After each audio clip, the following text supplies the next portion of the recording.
تھے۔ بخاری اور مسلم کی متفق علیہ حدیث ہے کہ نبی صلی اللہ علیہ وسلم سفر کے دوران ظہرین اور مغربین بھی پڑھا کرتے تھے،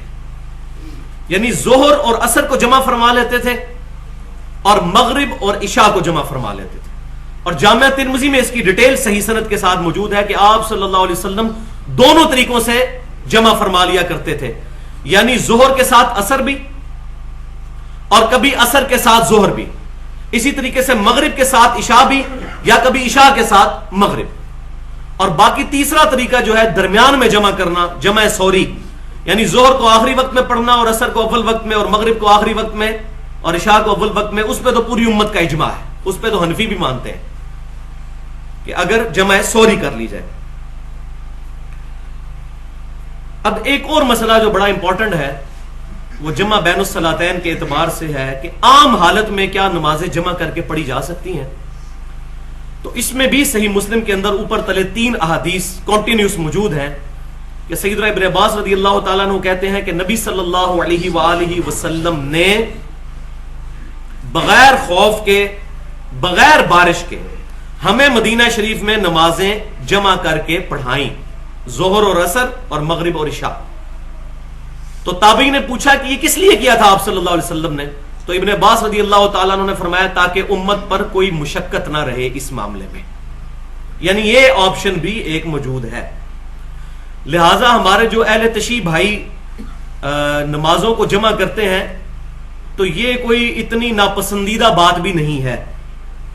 کبھی کبھار نمازوں کو جمع کرنے کے اوپر تو اہل سنت کا بھی اجماع ہے۔ البتہ اس کو روٹین بنا لینا تو مزے کی بات ہے کہ یہ اہل تشیع کی کتابوں میں بھی یہ بات لکھی ہوئی ہے کہ جمع بین الصلاتین کرنا عام حالت کے اندر روزانہ اور ہمیشہ کرنا یہ پسندیدہ عمل نہیں ہے، صرف جواز کی حد تک ہے۔ پاکستان نظریاتی کونسل جو ہے، اسلامی نظریاتی کونسل پاکستان میں، انہوں نے ایک کتاب لکھوائی ہے پاکستان کے دینی مسالک، ثاقب اکبر صاحب سے۔ انہوں نے تمام مکاتب فکر کے علماء کے ساتھ انٹرویوز کرنے کے بعد بریلوی، دیوبندی، اہل حدیث، شیعہ، اسماعیلی، ان سب لوگوں سے انٹرویوز کرنے کے بعد، ان کے علماء سے ریٹن فارم میں ان کے عقیدے لینے کے بعد ایک کتاب لکھی ہے پاکستان کے دینی مسالک۔ تو اس میں جو شیعہ والا چیپٹر ہے اس میں شیعہ علماء نے یہ بات لکھ دی ہے کہ نمازوں کو جمع کرنا ہمارے نزدیک مستحب نہیں ہے، اگر کوئی کر لے تو یہ جواز کی حد تک ہے، اس کی روٹین کوئی مستحب کام نہیں، لہذا یہ بھی کوئی اتنا بڑا مسئلہ نہیں ہے۔ شیعہ کو بھی یہ چاہیے کہ اس کو روٹین نہ بنائیں، اور اہل سنت کو بھی یہ چاہیے کہ جو لوگ جمع کر رہے ہیں ان کے بارے میں نرم گوشہ رکھیں، اس میں بڑی ٹالرنس موجود ہے، ظہر، عصر، مغرب اور عشاء۔ بہرحال سفر کے دوران تو ہمیشہ ہی سنت ہے۔ اور الموطا امام مالک میں صحیح سند کے ساتھ موجود ہے کہ ابن عمر رضی اللہ تعالی عنہما بارش کے دوران بھی نمازوں کو جمع فرما لیا کرتے تھے، یعنی سخت بارش ہو اور ظاہر ہے کہ اب مغرب پڑھ کے لوگ گھر جائیں گے، پھر واپس آنے میں تردد ہوگا،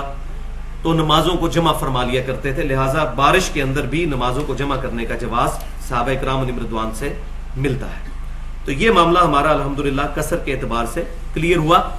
بس اس میں آخری بات سن لیجئے کہ فرض تو سارے پڑھنے ہیں، فجر کے 2 فرض قصر یا صلاۃ الخوف میں، ظہر کے 2 فرض، عصر کے 2 فرض، مغرب کے 3 فرض اور عشاء کے 2 فرض۔ عشاء کے وتر بھی پڑھنے ہیں ساتھ اور فجر کی 2 سنتیں بھی۔ یہ نبی صلی اللہ علیہ وسلم سے ثابت ہے کہ آپ صلی اللہ علیہ وسلم نے سفر میں بھی فجر کی 2 سنتیں اور وتر پڑھے ہیں۔ تو وتر آپ 1 بھی پڑھ سکتے ہیں، 3 بھی، 5 بھی، 7 بھی، 13 تک ثابت ہے صحیح بخاری میں۔ تو آپ صلی اللہ علیہ وسلم کا لیکن عمومی عمل 3 وتر ہی تھا، صحیح بخاری میں موجود ہے۔ ایک تابعی کہتے ہیں کہ ہم نے تو صحابہ کرام کو اسی عمل پر پایا کہ 3 وتر وہ پڑھتے تھے، جو صحیح بخاری اور مسلم کی متفق علیہ حدیث ہے۔ سیدہ عائشہ کہتی ہیں رمضان ہو یا غیر رمضان نبی صلی اللہ علیہ وسلم 11 رکعت سے زیادہ عموماً نہیں پڑھا کرتے تھے، 8 رکعت نوافل اور 3 وتر ساتھ، اور وہی ہمارے لیے رمضان کے اندر سنت تراویح کے طور پر۔ لیکن آپ صلی اللہ علیہ وسلم کبھی کبھار 13 رکعتیں بھی پڑھ لیا کرتے تھے، عمومی عمل آپ کا 11 رکعت ہے۔